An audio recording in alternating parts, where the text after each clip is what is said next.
C'est la 5e soirée électrique en France. Regardez cette carte, il reste 15 départements vigilance orange, tout le quart nord-est, une bonne partie du quart nord-est. Et je salue Patrick Marlière. Bonsoir Patrick Marlière, merci d'être avec nous, directeur d'Agathe Météo. Patrick Marlière, qu'est-ce qui nous attend pour les heures qui viennent et où sont à 23h09 les orages ce soir ?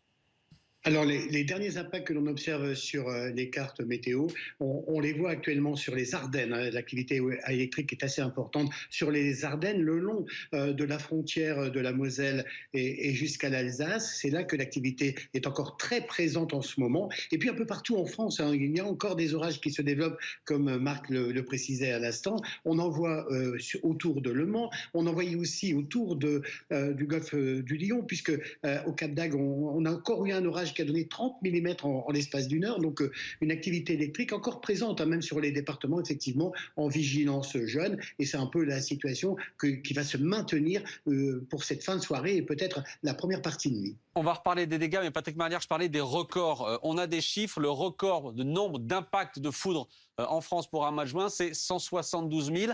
On va battre ce record-là ce mois-ci. On est déjà à 160 000 avec les orages de ce soir. On devrait déjà le battre. On va sans doute exploser même ce record. Comment est-ce qu'on l'explique ça aujourd'hui ?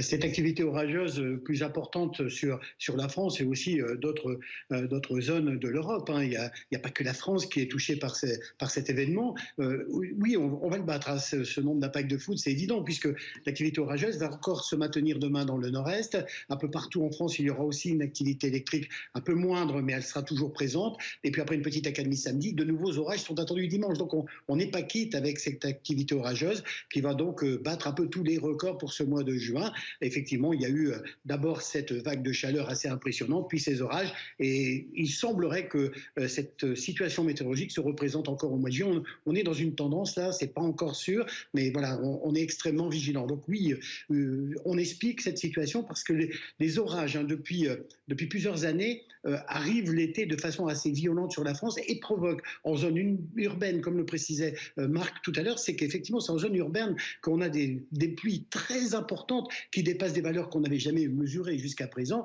et qui provoquent ces inondations parce qu'évidemment, des évacuations ne permettent pas donc d'évacuer ces eaux normalement qui ruissellent et provoquent ces inondations locales. Donc oui, c'est une situation malheureusement qui va s'amplifier et qui risque d'être assez préoccupante pour les assureurs dans les années à venir. Merci beaucoup Patrick Marlière d'avoir été en direct avec nous également. Faire le point sur ces orages, 15 départements vigilance orange. On l'a dit, ce soir on reste prudent et on regarde ça avec vous.